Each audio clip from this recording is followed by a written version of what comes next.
캄보디아 항공교통업계가 발칵 뒤집혔습니다.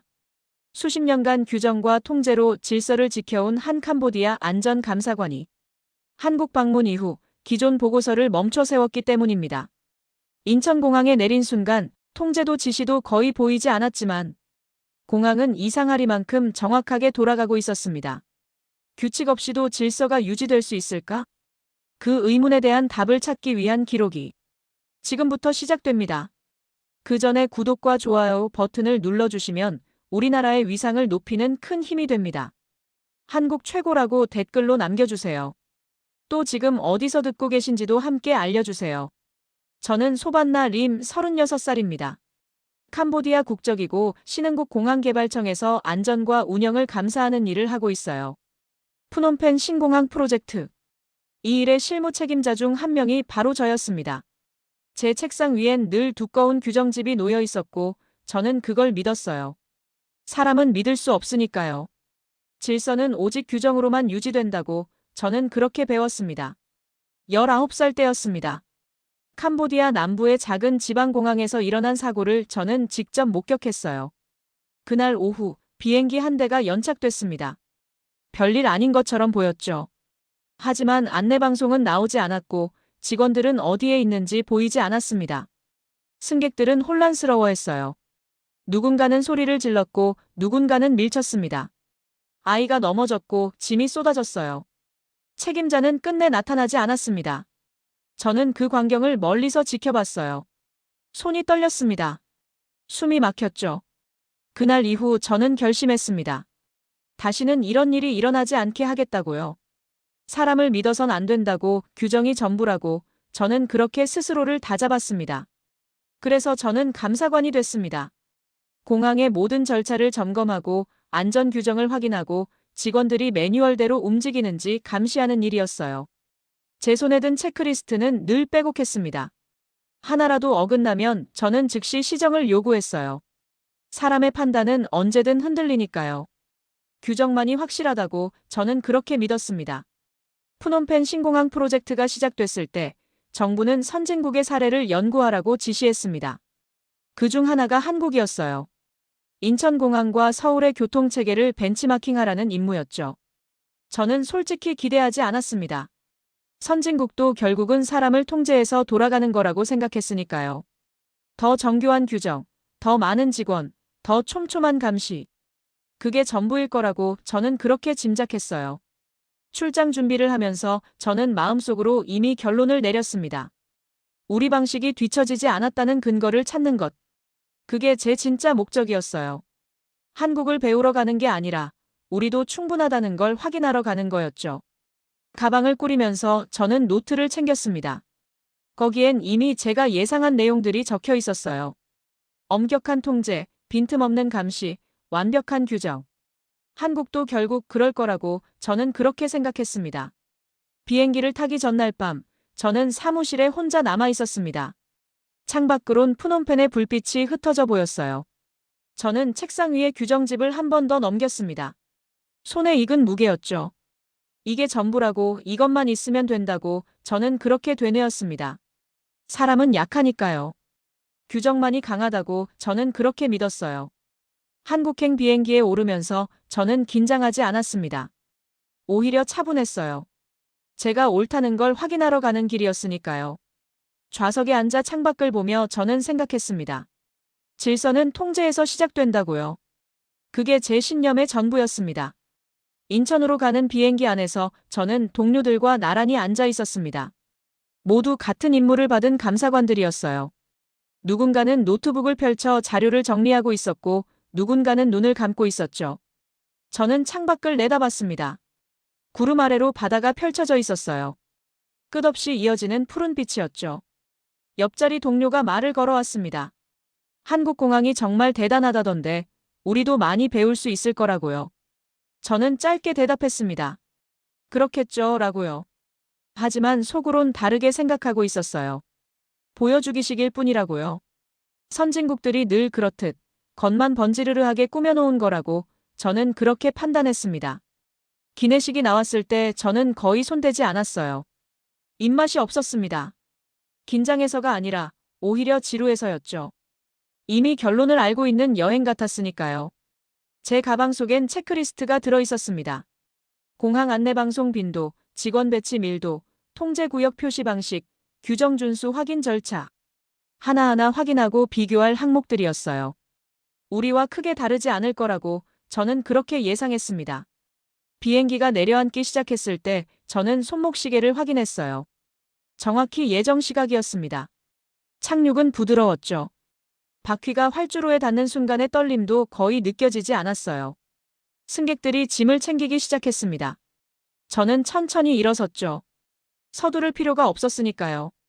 입국장으로 향하는 통로는 길었습니다. 형광등 불빛이 하얗게 쏟아져 내렸어요. 바닥은 반질반질하게 닦여 있었고 벽엔 안내 표지판이 일정한 간격으로 붙어 있었죠. 저는 걸으면서 주변을 살폈습니다. 감사관의 습관이었어요. 어디에 직원이 서 있는지, 어떤 방식으로 사람들을 유도하는지, 비상구는 어디에 있는지. 제 눈은 자동으로 그런 것들을 찾아냈습니다. 입국 심사대 앞에 줄이 길게 늘어서 있었어요. 저는 줄 끝에 섰습니다. 앞 사람의 등을 보며 천천히 앞으로 나아갔죠. 주변 사람들의 표정을 훑어봤어요. 대부분 무표정했습니다. 피곤해 보였죠. 긴 비행 끝에 도착한 사람들의 얼굴이었어요. 누구도 소란스럽지 않았습니다. 그저 조용히 자기 차례를 기다리고 있었죠. 제 차례가 왔을 때 심사관은 제 여권을 받아들었습니다. 몇 초간 화면을 확인하더니 도장을 찍었어요. 말은 거의 없었죠.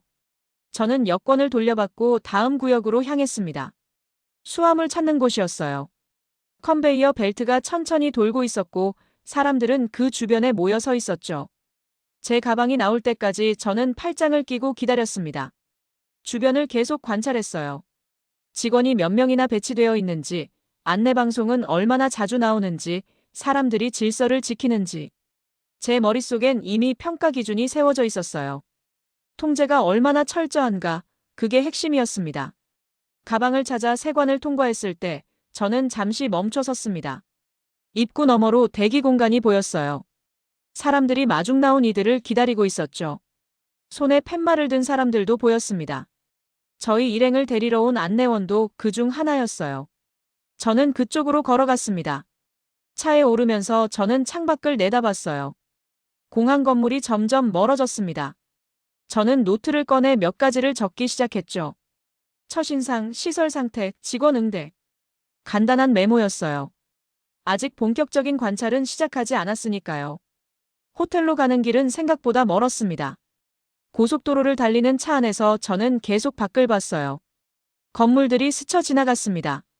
높은 건물, 낮은 건물, 불빛이 켜진 간판 등. 저는 속으로 생각했어요. 결국 다 똑같다고요. 어느 나라든 대도시는 비슷하다고요.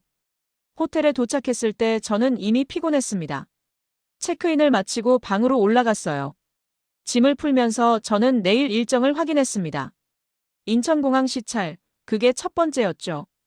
저는 노트를 펼쳐 미리 준비한 질문 목록을 다시 읽었어요. 통제 절차는 어떻게 되는지, 비상 상황엔 어떻게 대응하는지, 직원 교육은 얼마나 자주 하는지. 침대에 누워 천장을 올려다봤을 때 저는 확신했습니다. 이 출장은 예상 범위 안에서 끝날 거라고요. 한국도 결국은 엄격한 규정과 철저한 통제로 움직일 거라고요. 사람을 믿는 게 아니라 사람을 관리하는 방식일 거라고요. 저는 그렇게 생각하며 눈을 감았습니다. 내일이면 확인할 수 있을 거라고 저는 그렇게 믿었어요. 다음 날 아침, 저희는 다시 인천공항으로 향했습니다. 이번엔 관찰자로서였어요. 안내원이 저희를 공항 내부로 안내했죠. 입구를 지나서자마자 저는 본능적으로 주변을 살폈습니다. 천장, 벽, 바닥, 사람들의 동선. 제 눈은 쉬지 않고 움직였어요. 그런데 이상했습니다. 너무 조용했어요. 공항이라면 당연히 있어야 할 소리들이 들리지 않았습니다. 안내방송이 거의 나오지 않았어요. 가끔 한 번씩, 그것도 낮은 목소리로 간단히 알리는 정도였죠. 직원들의 호각 소리도 없었고 확성기로 지시하는 목소리도 없었어요. 저는 걸음을 멈추고 귀를 기울였습니다. 들리는 건 사람들의 발소리와 캐리어 바퀴 구르는 소리뿐이었어요. 불안이 밀려왔습니다. 가슴이 조여들었어요. 이러면 안 되는데 라는 생각이 자동으로 떠올랐죠. 통제가 없으면 혼란이 온다고 저는 그렇게 배웠으니까요. 손에 든 노트를 꽉 쥐었습니다. 언제 무너질지 모른다고 저는 그렇게 긴장했어요. 출발 로비로 들어섰을 때 사람들이 빽빽하게 모여 있었습니다. 체크인 카운터 앞에 줄이 길게 늘어서 있었어요. 저는 즉시 그 광경을 분석하기 시작했죠. 직원이 몇 명인지, 줄이 몇 개인지, 사람들이 어떻게 움직이는지. 제 머릿속으론 이미 계산이 돌아가고 있었습니다. 이 인원의 이 직원 수면 분명 문제가 생길 거라고요. 하지만 아무 일도 일어나지 않았습니다.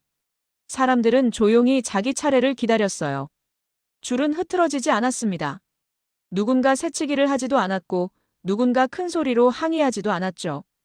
직원들은 카운터에서 묵묵히 일했어요. 특별히 서두르는 것 같지도 긴장한 것 같지도 않았습니다. 모든 게 천천히 하지만 정확하게 흘러갔어요. 저는 점점 더 불편해졌습니다.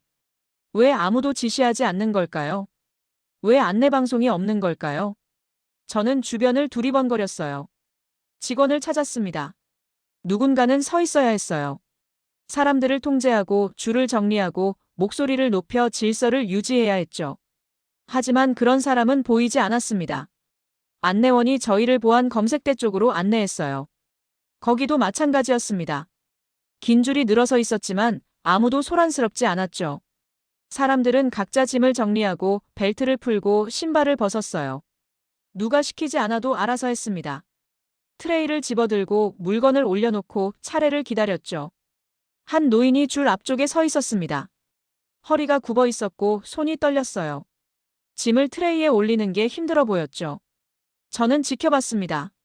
분명 누군가 짜증을 낼 거라고 뒷사람이 재촉할 거라고 생각했어요. 하지만 아무도 그러지 않았습니다. 오히려 뒷사람이 한 발짝 물러섰어요. 공간을 만들어준 거였죠. 노인은 천천히 짐을 정리했고 사람들은 조용히 기다렸습니다. 제 입이 마르는 게 느껴졌어요.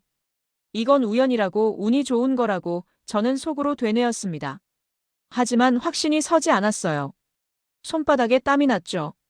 탑승구로 가는 통로를 걸으면서 저는 계속 주변을 살폈습니다. 사람들이 걷고 있었어요. 어떤 이는 빠르게, 어떤 이는 천천히 걸었죠. 하지만 부딪히지 않았습니다.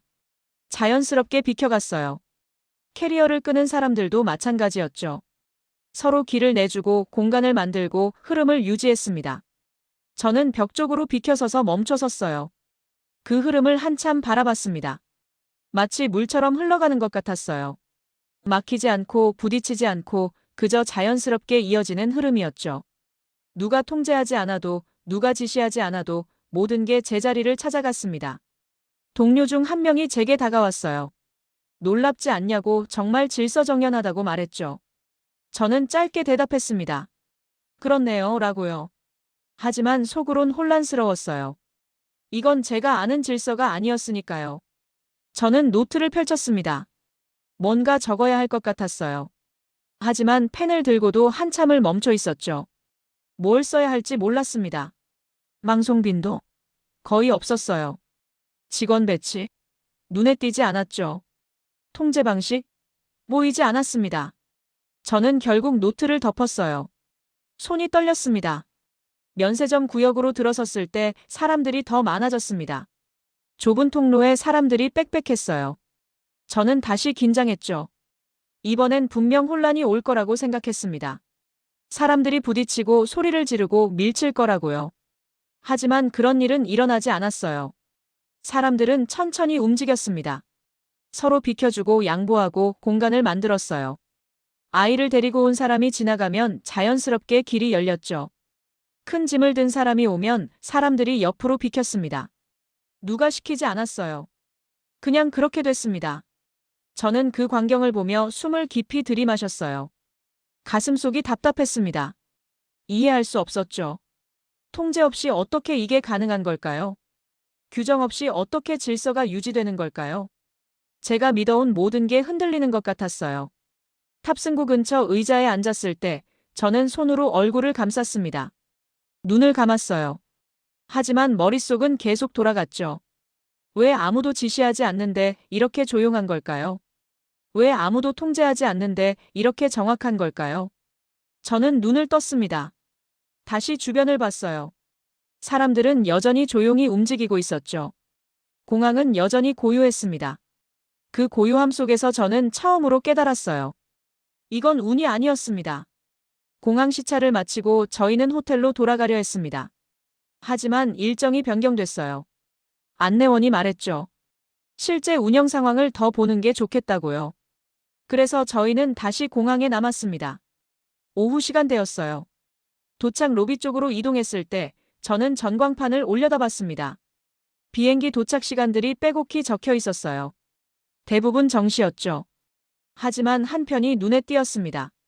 빨간 글씨로 지연이라고 표시돼 있었어요. 동남아시아발 항공편이었습니다. 예정 시각보다 40분 늦는다고 나와 있었죠. 저는 즉시 긴장했습니다. 손에 쥔 노트가 축축해지는 게 느껴졌어요. 드디어 왔다고, 진짜 시험이 왔다고 생각했죠. 지연된 비행기가 도착하면 수화물도 늦을 겁니다. 사람들은 기다리다 지칠 거고 누군가는 화를 낼 거예요. 항의하고 소리 지르고 직원을 붙잡을 겁니다. 저는 그런 광경을 수없이 봤어요. 푸놈펜에서도 다른 공항에서도요. 수화물 찾는 곳으로 향했습니다. 이미 사람들이 모여 있었어요. 컨베이어 벨트는 멈춰 있었고 전광판엔 해당 항공편 번호가 떠 있었죠. 저는 벽 쪽에 서서 지켜봤습니다. 사람들의 표정을 살폈어요. 피곤해 보였습니다. 긴 비행 끝에 내린 얼굴들이었죠. 누군가는 핸드폰을 보고 있었고 누군가는 그냥 멍하니 서 있었어요. 시간이 흘렀습니다. 5분, 10분, 15분. 벨트는 여전히 돌지 않았어요. 저는 숨을 죽이고 기다렸습니다. 언제 터질까, 누가 먼저 소리를 지를까, 저는 그걸 예상하며 서 있었죠. 하지만 아무도 소리를 지르지 않았습니다. 사람들은 그냥 기다렸어요. 어떤 이는 바닥에 앉았고 어떤 이는 기둥에 기댔죠. 핸드폰을 보거나 물을 마시거나 그냥 멍하니 전광판을 바라봤습니다. 불만을 드러내는 사람이 없었어요. 직원을 찾아 헤매는 사람도 없었죠. 제 입술이 바짝 말랐습니다. 이상했어요. 너무 조용했죠. 저는 주변을 다시 살폈습니다. 혹시 제가 놓친 게 있나 싶어서요. 직원이 어디선가 통제하고 있는 건 아닐까, 안내방송이 나온 건 아닐까. 하지만 아무것도 없었습니다. 그저 사람들이 조용히 서 있을 뿐이었어요. 20분쯤 지났을 때 벨트가 움직이기 시작했습니다. 낮은 기계음이 들렸어요. 사람들이 조금씩 앞으로 다가갔죠. 하지만 밀치지 않았습니다. 한 걸음씩 천천히 움직였어요. 저는 그 모습을 보며 눈을 가늘게 떴습니다. 믿기지 않았죠. 첫 번째 가방이 나왔습니다. 누군가 앞으로 나가 집어들었어요. 그리고 뒤로 물러났죠. 다음 사람에게 자리를 내준 겁니다. 두 번째, 세 번째 가방이 이어졌어요. 사람들은 자기 가방을 찾으면 조용히 빠져나갔습니다. 급하게 밀고 들어가는 사람이 없었어요. 한 젊은 여자가 큰 캐리어를 끌어내리려 했습니다. 무거워 보였어요. 몸을 숙이고 손잡이를 잡았지만 쉽게 들리지 않았죠. 저는 지켜봤습니다. 분명 누군가는 짜증을 낼 거라고, 빨리 치우라고 할 거라고 생각했어요. 하지만 옆에 서 있던 남자가 다가갔습니다. 말없이 가방을 들어 내려줬어요. 여자는 고개를 숙여 인사했고 남자는 가볍게 손을 흔들었죠. 그리고 다시 제자리로 돌아갔습니다. 제 가슴이 두근거렸어요. 손에 힘이 들어갔습니다. 이건 연출이라고, 우연이라고 저는 속으로 되뇌었죠. 하지만 목소리가 떨렸습니다. 확신이 흔들렸어요. 가방들이 계속 나왔습니다. 사람들은 하나씩 자기 짐을 찾아갔어요. 벨트 주변은 점점 한산해졌죠. 마지막까지 남은 사람들도 조용했습니다. 불평하지 않았어요. 그냥 기다렸죠. 한 노부부가 가방을 찾지 못하고 서 있었습니다. 계속 벨트를 돌려보며 찾았지만 나오지 않았어요. 할아버지가 할머니에게 뭔가 말했고 할머니가 고개를 끄덕였죠. 두 사람은 안내 데스크 쪽으로 천천히 걸어갔습니다. 서두르지 않았어요. 화내지도 않았죠. 저는 그 뒷모습을 보며 숨을 길게 내쉬었습니다. 가슴이 답답했어요. 이해할 수 없었죠. 수화물이 지연됐어요. 사람들은 지쳤을 겁니다. 짜증이 났을 거고 불만이 쌓였을 거예요. 그런데 왜 아무도 소리를 지르지 않는 걸까요? 왜 아무도 항의하지 않는 걸까요? 동료가 제 옆으로 왔습니다. 놀랍다고 정말 질서정연하다고 말했어요. 저는 고개를 끄덕였습니다. 하지만 속으론 다르게 생각하고 있었죠. 이건 운이라고요. 우연히 참을성 있는 사람들이 모인 거라고요. 다음번엔 다를 거라고요. 밖으로 나왔을 때 해가 기울고 있었습니다. 저는 공항 건물을 돌아봤어요. 유리창에 노을빛이 비쳤죠. 사람들은 여전히 드나들고 있었습니다. 모든 게 조용했어요. 모든 게 정확했죠. 저는 노트를 꺼내 몇 줄 적었습니다. 수화물 지연 상황, 혼란 없음. 그리고 멈췄어요. 펜을 든 채로 한참 서 있었죠. 뭘 더 써야 할지 몰랐습니다.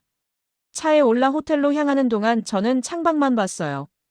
거리의 불빛들이 스쳐 지나갔습니다. 머릿속은 복잡했어요. 오늘 본 것들이 계속 떠올랐죠.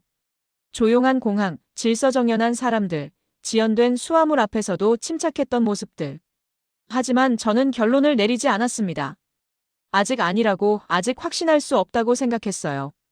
진짜 위기는 이런 게 아니라고요. 더 큰 시험이 와야 한다고요. 그때 가서 무너지면 그때야 제가 옳다는 게 증명될 거라고요. 저는 눈을 감았습니다. 손을 꽉 쥐었어요. 아직 끝나지 않았다고 저는 그렇게 되뇌었습니다. 제 심장이 뛰었습니다. 드디어 왔다고, 진짜 시험이 왔다고 생각했어요. 사람들은 황급히 열차에서 내릴 겁니다. 밀고 달리고 혼란스러워질 거예요. 저는 숨을 참았죠. 하지만 통제방송은 나오지 않았습니다. 직원도 보이지 않았어요. 승강장 끝에 한 명이 서 있었지만 너무 멀었죠. 달려올 수 없는 거리였습니다. 넘어진 사람은 일어나려 애쓰고 있었어요. 배낭이 무거웠죠. 손을 짚었지만 미끄러졌습니다. 사람들이 계속 내리고 있었어요. 부딪힐 것 같았죠. 밟힐 것 같았습니다. 저는 손으로 입을 막았습니다. 눈을 크게 뜨고 지켜봤어요. 이제 무너진다고, 드디어 혼란이 온다고, 저는 그렇게 확신했습니다. 제 신념이 옳았다고, 사람은 결국 믿을 수 없다고, 통제 없이는 안 된다고요. 열차 안 사람들도 그 광경을 봤습니다. 창문 너머로 보였죠. 누군가 작게 소리를 냈어요. 걱정하는 목소리였습니다. 저는 그들을 봤어요. 이제 어떻게 할 건지 보여달라고 저는 속으로 외쳤죠. 시간이 느리게 흘렀습니다. 넘어진 사람은 여전히 일어나지 못하고 있었어요. 배낭끈이 팔에 걸려 있었죠. 얼굴이 붉어졌습니다. 당황한 표정이었어요. 저는 손잡이를 꽉 쥐었습니다. 손가락 마디가 하얗게 질렸죠. 가슴이 두근거렸어요. 입술이 바짝 말랐습니다. 그 순간이었습니다. 사람들이 움직였습니다.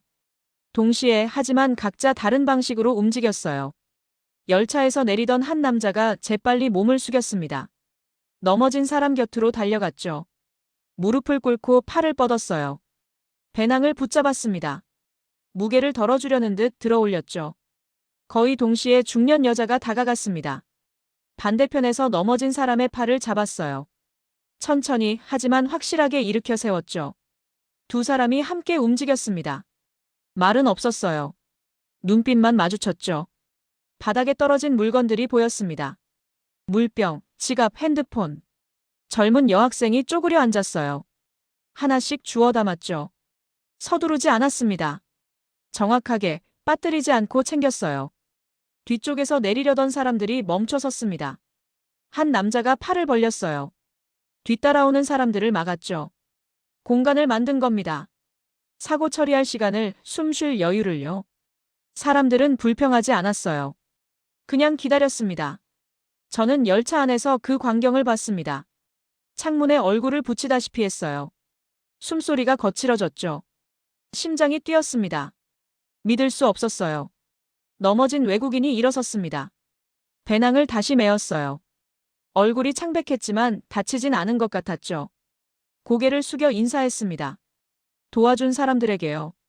남자가 손을 흔들었고 여자가 괜찮냐고 물었어요. 외국인이 고개를 끄덕였죠. 여학생이 물건을 다 챙겨 건넸습니다. 외국인은 다시 허리를 숙였어요. 감사 인사를 계속했죠. 사람들은 미소 지으며 비켜섰습니다. 길을 만들어줬어요. 그리고 흐름이 다시 시작됐습니다. 내릴 사람은 내렸고 탈 사람은 탔어요. 아무 일 없었다는 듯이요.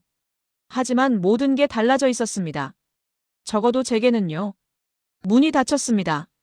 열차가 출발했어요. 저는 그 자리에 서서 멍하니 승강장을 바라봤죠. 이미 멀어지고 있었습니다. 사람들의 뒷모습이 작아졌어요. 그들은 다시 각자의 길을 가고 있었죠. 제 손이 떨렸습니다. 손잡이를 잡고 있었는데도 흔들렸어요. 무릎에 힘이 빠졌습니다. 가슴이 조였죠. 숨을 쉬려 했지만 공기가 들어오지 않는 것 같았어요. 옆에 서 있던 동료가 제 팔을 잡았습니다. 괜찮냐고 물었어요. 저는 고개를 끄덕였죠. 하지만 괜찮지 않았습니다. 전혀요. 지시가 없었어요. 방송도 없었죠. 직원도 없었습니다. 규정도 매뉴얼도 통제도 없었어요. 그런데 모든 게 정확하게 흘러갔습니다. 마치 누군가 지휘한 것처럼요. 하지만 지휘자는 없었어요. 모두가 스스로 판단했고, 스스로 움직였고, 스스로 역할을 찾았죠. 한 사람은 부축했습니다. 한 사람은 물건을 주었어요. 한 사람은 흐름을 막았죠. 각자 다른 일을 했지만 모두 같은 목적을 향했습니다. 넘어진 사람을 일으켜 세우는 것, 안전하게 하는 것, 그리고 다시 흐름을 되돌리는 것. 저는 눈을 감았습니다. 어지러웠어요. 머릿속이 복잡했죠. 지난 17년간 제가 믿어온 모든 것이 흔들렸습니다. 질서는 통제에서 나온다고 생각했어요. 사람은 믿을 수 없다고 배웠죠. 규정만이 확실하다고 저는 그렇게 확신했습니다. 하지만 방금 본 건 달랐어요. 통제 없이도 질서가 있었습니다. 규정 없이도 정확했어요. 지시 없이도 협력했죠. 열차가 다음 역에 도착했습니다. 저는 내렸어요. 동료들도 따라 내렸죠. 승강장에 서서 저는 주변을 둘러봤습니다. 사람들이 오가고 있었어요. 바쁘게 하지만 질서 정연하게요. 계단을 올라가는 사람들을 봤습니다. 양쪽에서 오르내렸어요. 부딪히지 않았죠. 자연스럽게 비켜갔습니다. 에스컬레이터를 타는 사람들도 마찬가지였어요. 한 줄로 섰고 급한 사람을 위해 한쪽을 비워뒀죠. 출구로 나왔을 때 햇살이 쏟아졌습니다. 눈이 부셨어요. 손으로 가렸죠. 거리는 여전히 붐볐습니다. 사람들이 걷고 서고 기다리고 있었어요. 모두 각자 다른 곳으로 향하고 있었지만 모두 같은 방식으로 움직였죠. 안내원이 말했습니다. 다음 일정으로 가자고요. 하지만 저는 움직일 수 없었어요. 다리가 굳어버린 것 같았죠. 동료가 제 어깨를 두드렸습니다. 가야 한다고요. 저는 천천히 걸음을 옮겼어요. 카페에 들어가 잠시 쉬었습니다. 커피를 시켰지만 마시지 못했어요. 컵을 두 손으로 감쌌죠. 따뜻했습니다. 하지만 떨림은 멈추지 않았어요. 동료들이 이야기를 나눴습니다. 놀랍다고, 정말 인상적이라고요. 아까 지하철에서 본 광경에 대해 얘기했죠. 저는 듣고만 있었습니다. 입을 열 수가 없었어요. 머릿속으로 계속 되돌렸습니다. 사람들이 움직이던 순간을요. 동시에, 하지만 각자 다르게요. 마치 오래전부터 연습한 것처럼, 마치 정해진 역할이 있는 것처럼요. 하지만 연습한 게 아니었어요. 정해진 것도 없었죠. 그냥 알고 있었던 겁니다. 무엇을 해야 하는지를요. 저는 가방에서 노트를 꺼냈습니다. 펼쳤어요. 빈 페이지가 나왔죠. 펜을 들었습니다. 뭔가 적어야 할 것 같았어요. 하지만 손이 움직이지 않았습니다. 한참을 그렇게 있다가 저는 한 줄만 적었어요. 이건 즉흥이 아니다. 그 문장을 보며 저는 깨달았습니다. 이건 우연이 아니라고요. 운도 아니고 특별한 상황도 아니라고요. 이게 일상이라고요. 이게 당연한 거라고요. 이 사람들에게는요. 커피가 식었습니다. 저는 컵을 내려놨어요. 창밖을 봤죠. 사람들이 지나다녔습니다. 걷고 서고 기다렸어요. 모두 자기 길을 가고 있었지만 모두 서로를 배려하고 있었죠. 저는 숨을 깊이 들이마셨습니다. 그리고 천천히 내쉬었어요. 가슴이 여전히 답답했지만 조금은 나아진 것 같았죠. 뭔가 무너진 기분이었습니다. 하지만 동시에 뭔가 새로 생긴 것 같기도 했어요. 아직 정확히 뭔지는 몰랐습니다. 다만 확실한 건 제가 알던 질서가 전부가 아니라는 거였죠. 그날 저녁 호텔 방으로 돌아왔을 때 저는 창가에 서 있었습니다. 서울의 야경이 펼쳐져 있었어요. 수없이 많은 불빛들이 반짝였죠. 건물, 도로, 다리. 모든 게 움직이고 있었습니다. 하지만 어지럽지 않았어요. 질서가 있었죠. 저는 손바닥을 창문에 댔습니다. 차가웠어요. 유리 너머 도시의 온기가 느껴지지 않았죠. 하지만 그 불빛들을 보고 있자니 가슴속이 뜨거워졌습니다. 이유를 알 수 없었어요. 침대에 앉았습니다. 가방에서 노트를 꺼냈죠. 펼쳤어요. 오늘 적은 문장이 보였습니다. 이건 즉흥이 아니다. 저는 그 글자를 손끝으로 쓰다듬었어요. 펜 자국이 느껴졌죠. 눈을 감았습니다. 그러자 기억이 밀려왔어요. 19살 때 캄보디아 남부공항에서 본 그 광경이었습니다. 연착된 비행기, 혼란스러워하는 사람들, 소리 지르고 밀치던 모습들. 저는 그때 멀리서 지켜보고 있었어요. 손이 떨렸죠. 무서웠습니다. 사람들이 무너지는 걸 보는 게요. 왜 그랬을까요? 왜 그 사람들은 무엇을 해야 할지 몰랐을까요? 안내가 없어서? 직원이 없어서? 아니었습니다. 그들은 배운 적이 없었어요. 위기 속에서 어떻게 행동해야 하는지를요. 누군가 넘어졌을 때 어떻게 도와야 하는지를요. 혼란이 왔을 때 어떻게 질서를 지켜야 하는지를요. 통제만 있었습니다.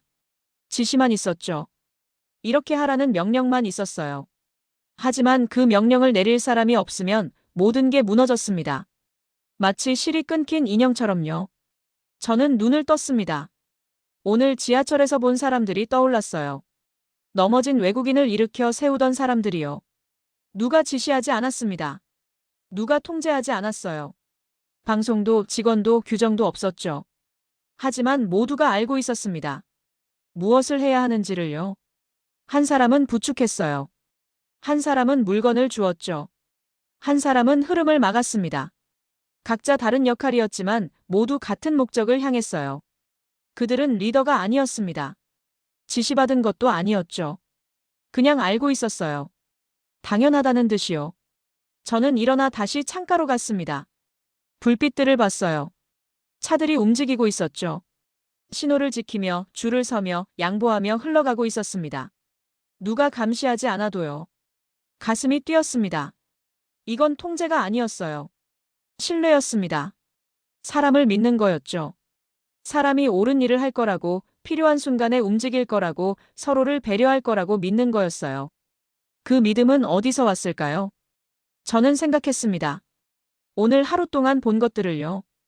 인천공항의 조용함, 수화물 지연 앞에서 기다리던 사람들, 지하철에서 자연스럽게 협력하던 모습들. 그건 하루아침에 만들어진 게 ANIJYEOTNIDA. 수십 년이 걸렸을 겁니다. 배우고 익히고 몸에 배는 시간이요. 학교에서, 가정에서, 거리에서 사람들은 배웠을 거예요. 남을 배려하는 법을요. 질서를 지키는 이유를요. 함께 사는 방법을요. 그리고 그게 당연해졌겠죠. 숨 쉬듯이요. 저는 캄보디아를 떠올렸습니다. 우리 공항을요. 빈틈없는 규정, 촘촘한 감시, 엄격한 통제.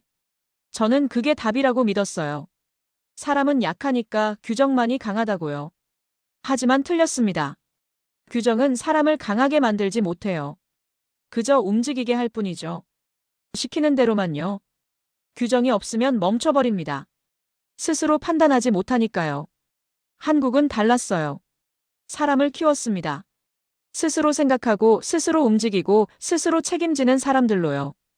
규정이 없어도 질서를 지키는 사람들로요. 통제받지 않아도 협력하는 사람들로요. 그게 진짜 강함이었습니다. 저는 책상으로 가 노트를 펼쳤어요. 새 페이지를 폈죠. 펜을 들었습니다. 손이 떨렸지만 이번엔 두려움이 아니었어요. 설렘이었습니다. 적기 시작했어요. 질서는 강요가 아니라 학습의 결과다. 한 글자 한 글자 또박또박 썼습니다. 제 손글씨가 삐뚤빼뚤했지만 상관없었어요. 제 마음을 담았으니까요. 이어서 적었습니다. 통제는 사람을 움직이게 하지만 신뢰는 사람을 성장시킨다. 펜을 멈췄어요. 그 문장을 읽고 또 읽었죠. 맞았습니다. 바로 이거였어요. 제가 깨달은 게요. 창밖을 다시 봤습니다. 도시는 여전히 반짝이고 있었어요. 하지만 이제 다르게 보였습니다. 저 불빛 하나하나가 사람이라고, 각자 자기 역할을 하며 살아가는 사람들이라고 생각하니 가슴이 벅차올랐어요. 저는 의자에 앉았습니다. 두 손을 모았죠. 오래 그렇게 있었어요. 생각했습니다. 캄보디아로 돌아가면 뭘 해야 할지를요. 규정을 더 만들 게 아니었습니다. 감시를 강화할 게 아니었어요. 사람을 교육해야 했죠. 왜 질서가 필요한지, 어떻게 서로 도와야 하는지, 무엇이 옳은 행동인지를요. 쉽지 않을 겁니다. 오래 걸릴 거예요. 10년이 걸릴지, 20년이 걸릴지 몰라요. 하지만 해야 했습니다. 진짜 질서를 만들려면요. 핸드폰을 꺼냈습니다. 사진을 봤어요. 오늘 찍은 것들이었죠. 인천공항, 지하철역 거리. 사람들의 모습이 담겨 있었습니다. 저는 한 장 한 장 넘겨보며 미소 지었어요. 고맙다고 속으로 말했습니다. 이 사람들에게요. 저에게 새로운 길을 보여줘서요. 제가 틀렸다는 걸 깨닫게 해줘서요. 시계를 봤습니다. 밤 11시였어요. 내일이면 마지막 일정이었죠. 그리고 모레면 캄보디아로 돌아갑니다. 하지만 저는 같은 사람으로 돌아가지 않을 거예요. 달라질 겁니다. 이미 달라졌죠. 노트를 덮으며 저는 마지막 한 줄을 적었습니다. 나는 한국에서 새로운 질서를 배웠다. 통제보다 강한 신뢰를. 펜을 내려놨어요. 노트를 가방에 넣었죠. 침대에 누웠습니다. 천장을 올려다봤어요. 어둠 속에서도 제 마음은 밝았습니다. 내일이 기대됐어요. 마지막으로 이 도시를 보는 날이요. 그리고 새로 시작할 날도요. 캄보디아에서요. 눈을 감았습니다. 이번엔 두렵지 않았어요. 확신이 있었으니까요. 사람을 믿어도 된다는요. 사람은 배울 수 있다는요. 그리고 저도 배웠다는요. 잠이 들었습니다. 깊고 편안한 잠이었어요. 귀국 전날 아침이었습니다. 저는 일찍 일어나 호텔방을 정리했어요. 짐을 쌌죠. 옷을 개고 세면도구를 챙기고 노트를 가방에 넣었습니다. 익숙한 동작이었지만 마음은 달랐어요. 뭔가 남기고 가는 것 같았죠. 아니, 뭔가 가져가는 것 같기도 했어요. 창밖을 봤습니다. 서울의 아침이었어요. 하늘이 밝아오고 있었죠. 건물들 사이로 햇살이 스며들었습니다. 저는 한참 그 풍경을 바라봤어요. 눈에 담으려고요. 잊지 않으려고요. 안내원이 로비에서 기다리고 있었습니다. 오늘은 특별한 일정이 없었어요. 공항으로 가기 전 자유시간이었죠. 저는 부탁했습니다. 인천공항에 한 번만 더 가고 싶다고요. 마지막으로 보고 싶다고요. 차를 타고 공항으로 향했습니다. 창밖 풍경이 스쳐 지나갔어요. 도로, 건물, 사람들. 모든 게 낯익었지만 새로웠습니다. 며칠 전과는 다른 눈으로 보고 있었으니까요. 공항에 도착했을 때 저는 천천히 걸었습니다. 서두르지 않았어요. 하나하나 보고 싶었죠. 사람들의 얼굴, 움직임, 표정들. 출발하는 이들, 도착한 이들, 배웅하는 이들, 마중 나온 이들. 모두 각자 다른 이유로 여기 있었습니다. 하지만 모두 같은 공간을 공유하고 있었죠. 부딪히지 않고 방해하지 않고 서로를 배려하며요. 벤치에 앉았습니다. 가방을 옆에 내려놓고 그저 바라봤어요. 흘러가는 사람들을요. 여전히 조용했습니다. 여전히 안정적이었죠. 방송은 거의 들리지 않았고 직원은 눈에 띄지 않았어요. 하지만 모든 게 정확하게 돌아가고 있었습니다. 한 가족이 지나갔습니다. 아이가 캐리어를 끌고 있었어요. 작은 몸으로 애쓰는 모습이 보였죠. 옆을 지나던 청년이 멈춰 섰습니다. 웃으며 도와줄까 물었어요. 아이의 엄마가 고맙다고 말했죠. 청년은 캐리어를 들어 올려줬습니다. 가벼운 몸짓이었어요. 당연하다는 듯이요. 저는 그 광경을 보며 미소 지었습니다. 가슴이 따뜻해졌어요. 이게 일상이구나, 이게 당연한 거구나, 저는 그렇게 생각했죠. 노트를 꺼냈습니다. 펼쳤어요. 빈 페이지가 나왔습니다. 마지막 페이지였죠. 저는 펜을 들었어요. 한참 생각하다가 적기 시작했습니다. 한국의 안전은 장비보다 사람에게서 나온다. 또박또박 썼어요. 제 보고서에 들어갈 문장이었습니다. 캄보디아 정부에 제출할 공식 문서예요. 저는 이 문장을 꼭 넣고 싶었어요. 제가 배운 가장 중요한 것이었으니까요. 이어서 적었습니다. 질서는 통제로 만들어지지 않는다. 교육으로 자란다. 신뢰로 뿌리내린다. 손이 떨렸습니다. 하지만 멈추지 않았어요. 계속 썼죠. 우리는 규정을 늘리기 전에 사람을 키워야 한다. 매뉴얼을 외우게 하기 전에 이유를 이해시켜야 한다. 통제하기 전에 믿어야 한다. 펜을 멈췄어요. 노트를 보며 천천히 읽었습니다. 한 문장씩요. 제 마음이 고스란히 담겨 있었어요. 시계를 봤습니다. 출발 시간이 다가오고 있었어요. 저는 일어섰죠. 노트를 가방에 넣었습니다. 주변을 한 번 더 둘러봤어요. 기억하려고요. 이 공간을, 이 사람들을, 이 고요함을요. 출국장으로 향했습니다. 동료들이 기다리고 있었어요. 모두 짐을 챙겨 들고 서 있었죠. 인사를 나눴습니다. 안내원에게 감사하다고 말했어요. 진심이었습니다. 보안 검색을 통과하고 탑승구로 갔습니다.